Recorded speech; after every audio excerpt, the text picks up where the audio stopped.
ہے public private partnership کہاں سے آئے گی, باہر سے لوگ آئیں گے, ملک کے اندر کچھ تیار ہیں. اب آ جاتے ہیں سوالات کی طرف. زبیر صاحب یہ بتائیے کہ مجھے اچھی طرح یاد ہے آپ کے زمانے میں جس طرح شروع میں بتایا ٹرانزیکشن سٹرکچر اپروو ہوا تھا, غالباً 130 ارب روپیہ بھی منظور ہوا تھا. پھر اس کے بعد یہ معاملہ لٹکتا چلا گیا. پھر ایک سٹیج آئی کہ اسحاق ڈار صاحب نے, فائنانس منسٹر تھے, انہوں نے آفر کیا سندھ گورنمنٹ کو, پیپلز پارٹی کی گورنمنٹ کو, آپ لے لیں. انہوں نے بھی کہا کہ ہم لے لیتے ہیں, انہوں نے بھی لیا. وہ میجر جنرل ریٹائرڈ ظہیر صاحب لگایا گیا ان کو چیئرمین, انہوں نے بھی کارکردگی نہیں دکھائی. عام طور پہ لوگ یہ کہتے ہیں کہ آپ کے زمانے میں ایک اچھا ایک موقع تھا کہ اس کو ٹرن اراؤنڈ کیا جا سکتا تھا یا اچھے وقت میں اس کو بیچا جا سکتا تھا, اس وقت بھی نہیں ہوا. اور اب یہ جو فیصلہ جو کر رہے ہیں میرا خیال ہے یہ بھی ایکولی نہیں لگتا کہ کسی طریقے سے اسٹیل مل کے حق میں بہتر ہوگا. تو کیا کہیں گے آپ؟ دیکھیں, میرا خیال ہے جہاں تک کہ بہت اعتماد تھا کہ مشکل ترین, میں نے جس طرح احتشام صاحب کہا کہ کسی بھی حکومت کے لیے I am a pro privatization person. میں ہمیشہ یہ کہتا ہوں کہ قومی خزانے کو دو چیزیں ہوتی ہیں جو سب سے زیادہ امپورٹنٹ ہوتی ہیں پبلک سیکٹر اینٹی کی. ایک جو قومی خزانے کو نقصان ہوتا ہے اور دوسرا کوالٹی آف سروس ہوتا ہے, because that is also very extremely important.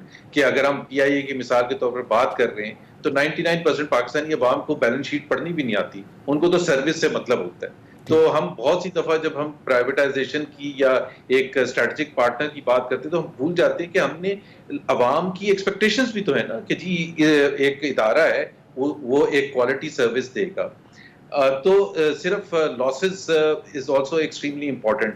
تو ہم نے میرے حساب سے یہ جو پاکستان اسٹیل کے حوالے سے جو سب سے مشکل ترین اور نچکاری کے حوالے سے دنیا بھر میں جو مشکل, چاہے وہ مارکیٹ تھیچر تھیں, برطانیہ میں آگ لگ گئی تھی, برطانیہ میں شہروں میں جب انہوں نے پرائیویٹائزیشن کا پروسیس شروع کیا تھا, یا کوئی اور ملک تھا, یہ سب سے زیادہ مشکل ہوتا ہے امپلائیز کے حوالے سے کہ جی امپلائیز کا کیا کریں. تو اس میں جب آج یا کل کا جو فیصلہ ہے اس میں دو چیزیں بڑی امپورٹنٹ ہیں. پاکستان تحریک انصاف کی کچھ کمٹمنٹس ہیں اور وہ کمٹمنٹس بالکل contrary to what they had. Zubair Sahab, prime minister میں عمران خان صاحب تھرو آؤٹ کہتے رہے کہ ہم نے اس کو پرائیویٹائز نہیں کرنا. اسد عمر صاحب بھی یہی بات کرتے تھے. اب کیوں ہوا کہ انہوں نے جناب فیصلہ کر لیا پرائیویٹائز کرنے کا, یا پرائیویٹائز تو نہیں کر رہے سر, پبلک پرائیویٹ پارٹنرشپ سے اس کو چلانے کی بات کر رہے ہیں؟ اچھا, اب ہم کھل کے بات کر رہے ہیں تو تھوڑا سا میں بتا دوں کہ Asad Umar is anti privatization. He is anti-privatization. So Asad Umar نے اپنا کوئی سٹانس چینج نہیں کیا اس حوالے سے. وہ میرا خیال ہے آج بھی اگر آپ ان کو پرائیویٹ میں پوچھیں گے تو وہ یہی کہیں گے کہ he is and he was anti-privatization. اور یہ ایک بڑا میجر چینج ہوا تھا جو پی ٹی آئی کی جو معیشت کو رن کرنے کے حوالے سے لوگ اس چیز کو اتنا میرا خیال ہے انہوں نے فوکس نہیں کیا تھا.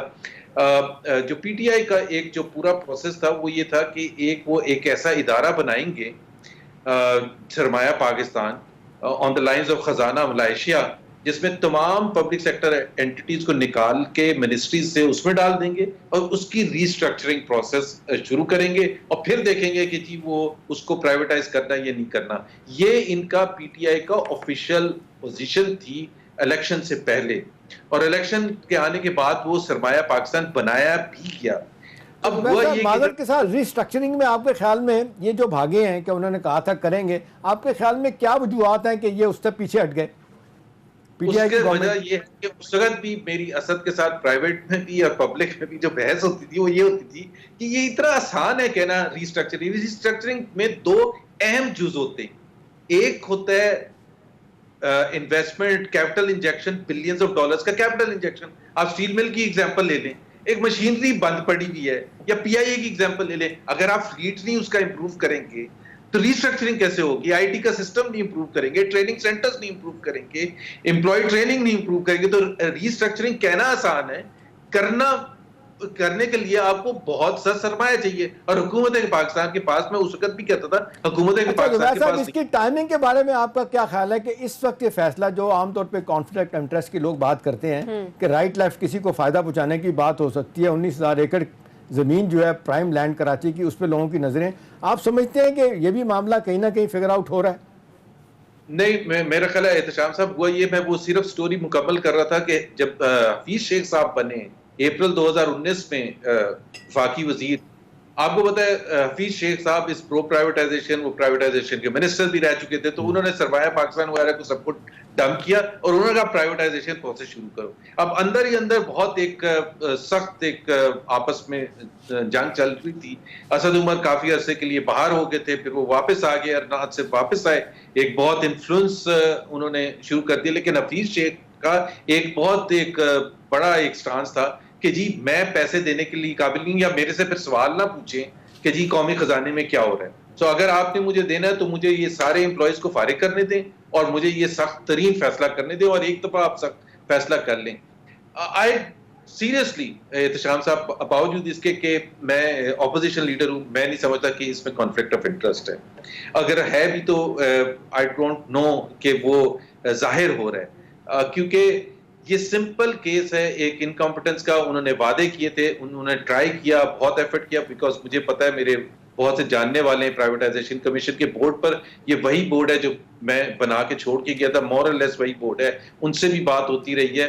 تو انہوں نے 3-4 ڈفرنٹ آپشنز پر کام کرتے رہے ہیں. فائنینشیل ایڈوائزرز اپوائنٹ ہیں, پاک چائنا انویسٹمنٹ بینک ہے, وہ اس کی ڈفرنٹ آپشنز پر کام کرتا رہا ہے, اور ان کو ملینز آف ڈالرز بھی انہوں نے دیے ہیں اس پچھلے 2 سال کے دوران. لیکن انہوں نے بھی آ کے یہ کہا کہ یار بات یہ ہے کہ اس کو آپ صاف ستھرا اگر کریں گے, اس کی تمام لائبلٹیز کو ہٹا دیں گے, گورنمنٹ اس کو ٹیک اوور کر لے گی, کہاں پلیس کرتی ہے, کیا کرتی ہے, چاہے وہ نیشنل بینک کا لون ہے, چاہے سوئس سدرن کی آؤٹ اسٹینڈنگ پیمنٹس ہے, صاف بیلنس شیٹ کریں گے تو پھر ہم کسی کو اسٹریٹجک پارٹنر کے طور پر لا سکتے ہیں. لیکن یہ اتنا آسان نہیں ہوگا. سندھ گورنمنٹ میں اپنی نالج سے بتا رہا ہوں, کیونکہ جو زمین ہے نا, وہ زمین کا بھی بڑا مسئلہ ہے. احتشام صاحب, وہ 7 ڈفرنٹ ٹائمز پر زمین خریدی گئی تھی. سو اٹس ناٹ ون زمین, اور اس کی کچھ جو وہ ہے جو اونرشپ ہے وہ وفاقی حکومت کے پاس ہے اور کچھ صوبائی حکومت کے پاس ہے. تو یہ ایک بہت بڑا جھگڑا, اس وقت بھی یہ بہت بڑا جھگڑا ہوا تھا ہمارا اور سندھ حکومت کا. جب سندھ حکومت کو ہم نے آفر کیا تھا, جس کا آپ نے ذکر کیا, تو سندھ حکومت نے کہا تھا آپ ہمارے بغیر خرید کیسے سکتے ہیں. تو ہم نے کہا آپ بتا دیں اس کا سولوشن کیا ہے. انہوں نے کہا آپ ہمیں دے دیں.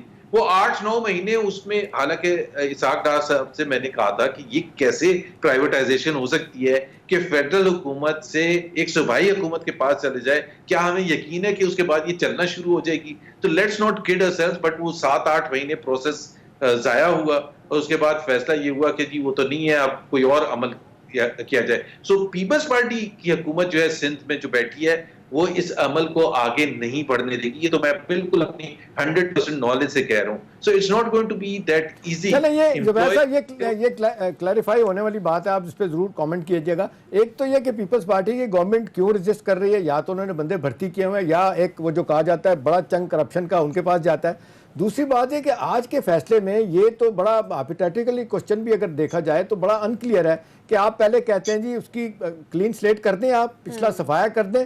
آپ کے پاس اگر کوئی پرپوزل پہلے سے نہیں ہے, مطلب ایک طرف کہتے ہیں پیسے نہیں ہیں, 70 کروڑ پہ آپ کو ہر ماہ دینا پڑ رہا ہے, یہ 9,300 لوگوں کو آپ ون گو میں پیسہ دینا چاہتے ہیں, 23 لاکھ روپیہ فی آدمی, وہ پیسہ کہاں سے آئے گا؟ پھر اس کے بعد فوری طور پہ ان کے پاس کون سا پلان ہے؟ لوگ آ جائیں گے, پارٹیاں پہلے سے بیٹھی ہوں گی, اس کا مطلب ہے پھر لمبا سوال میرا ہے کہ ایک لمبا پروسیس ہوگا اس کو دیکھنے کے لیے, 6 مہینے کے بعد پھر اس طرف آئیں گے یہ لوگ. ٹھیک ہے, ایسا پلاننگ کیا ہے زبیر صاحب جانیں گے بریک کے بعد, یعنی بریک کا وقت ہوا ہے.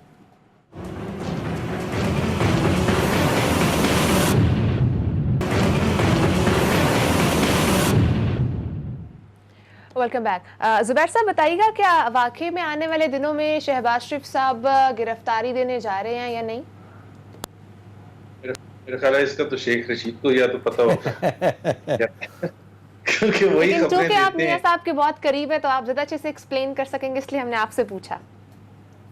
مجھے نہیں پتا کہ اریسٹ کریں گے یا نہیں کریں گے, بٹ دیکھیں اس میں آن اے سیریس نوٹ جو فارمر چیف جسٹس تھے سپریم کورٹ کے, انہوں نے بھی کہا, اور جو ججز ہیں ہائی کورٹ سپریم کورٹ کے, انہوں نے بھی پچھلے 1-2 سال پہ کہا ہے, کیونکہ 3 سٹیج ہوتا ہے پروسیس نیب کا. ایک انکوائری سٹیج ہوتا ہے, پھر اس کے بعد انویسٹیگیشن سٹیج ہوتا ہے, اور پھر اس کے بعد ریفرنس سٹیج ہوتا ہے.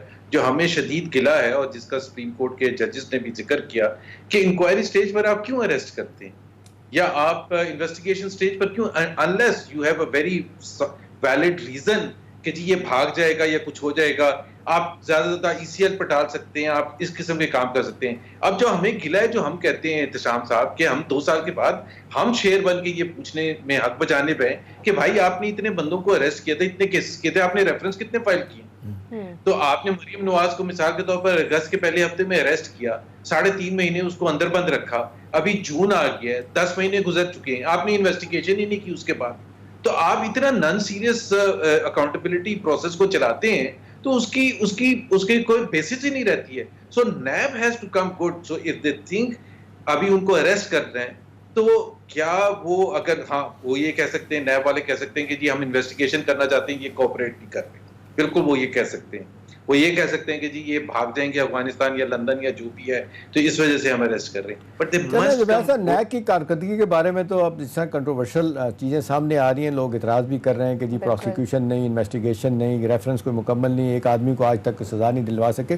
میں اگر آپ سے پوچھوں کہ شہباز شریف صاحب کے بارے میں آپ کی پارٹی کے اندر بھی لوگ کہتے ہیں، اس سے زیادہ اپوزیشن کے لوگ بلال بھٹو زرداری، فضل الرحمان صاحب بھی، یہ سارے لوگ گلا شکوہ کرتے ہیں اوپنلی بھی پرائیویٹلی بھی کہ جس طرح ایک بڑا ایفیکٹو بھرپور رول پلے کر سکتے ہیں وہ شہباز شریف صاحب نہیں کر رہے، اور آپ کے خیال میں وہ کہہ رہے ہیں کہ خاموش رہنا، دونوں طرف کھیلنا وکٹ کے، جس طرح الزام بھی لگتا ہے۔ سوال میرا یہ ہے کہ وہ اگر کہتے ہیں کہ جی جب تک ایک تگڑا رول پلے نہیں کریں گے حکومت کے خلاف آپ کچھ بھی نہیں کر سکتے۔ جی احتشام صاحب، اگین ہم وہ پولیٹکس اپوزیشن کی یا تو 90 کی سیاست کو لیتے ہیں یا عمران خان نے جو بینچ مارک رکھا تھا، بٹ اگر آپ ہمیں دیکھیں کہ اور تبھی ہم یہ کہتے ہیں کہ ہم نے کیا ہے، ہم نے جتنی شرافت سے اپوزیشن کیا ہے نیشنل اسمبلی میں یا سینٹ میں، بھرپور اپنا کردار ادا کیا ہے۔ ہم پریس کانفرنسز کرتے ہیں، ہم آرٹیکلز لکھتے ہیں، ہم ٹاک شوز میں حصہ لیتے ہیں اور تنقید کا نشانہ بناتے ہیں، اور اگر PTI نظروں سے گرا ہے بہت سے لوگوں کی، ہزاروں لاکھوں کروڑوں کی نظروں سے، تو اس میں ہمارا بھی بڑا بھرپور ہاتھ ہے اس چیز کو آئیڈینٹیفائی کرنے میں۔ جو بات ہوتی ہے اپوزیشن کے ساتھ مل کے اسٹرگل کرنے کی، وہ نہیں ہو رہی۔ ہم نے دیکھا خواجہ سعد رفیق نے بھی کل گلہ اس بات کا کیا ہے کہ جی اپوزیشن کی پارٹی اگر اکٹھی نہیں ہوں گی تو ہم کچھ نہیں کر سکیں گے۔ تو سوال لوگ یہی کر رہے ہیں کہ شہباز شریف صاحب جو ہے نا وہ ایک بڑا بھرپور رول جو ہے وہ کھل کے گورنمنٹ کے خلاف، ٹھیک ہے وہ جس طرح تھوڑی بہت بات کر دیتے ہیں، لیکن جس طرح ایک اپوزیشن لیڈر، اور یا فار دیٹ میٹر جس طرح نواز شریف صاحب چاہتے ہیں، مریم صاحبہ چاہتی ہیں، وہ والی مزاحمت والا جو بیانیہ ان کا وہ آپ سامنے نہیں آ رہا۔ نہیں، میرا خیال ہے وہ کچھ حد تک صحیح ہے، لیکن اس کے پیچھے اگر آپ بیک گراؤنڈ بھی دیکھیں کہ اپنے آپ کو بھی تو سیو کرنا ہے نا پہلے، کہ یہاں تو مسئلہ یہ ہوتا ہے کہ میں آپ کو صرف ایک ایگزامپل دیتا ہوں، مریم نواز چپ تھیں، پھر وہ بولنا شروع ہوئیں اور وہ باہر نکلنا شروع ہوئیں۔ مئی 2019 سے جولائی کے اینڈ تک وہ پنجاب کے دورے بھی کر رہی تھی، ہر جگہ جا رہی تھی، کھل کے بات کر رہی تھی، جلسے، ریلیز، ان کو اریسٹ کر لیا۔ تو ایک طرف تو مسئلہ یہ ہوتا ہے نا کہ جیسے ہی آپ وہ بھرپور قسم کی مزاحمت والی سیاست شروع کرتے تو آپ کو اریسٹ کر لیا جاتا ہے۔ سو آپ پھر یہ سوچتے ہیں کہ ایک بیلنس ٹریڈ آف کیا ہے جس میں آپ اپوزیشن بھی جاری رکھیں، مطلب سیف کھیلیں، آپ کا مطلب سیف کھیلیں۔ اب دیکھنا یہ ہے کہ کون سیف سائڈ پر کھیل رہا ہے، نہیں کھیل رہا ہے۔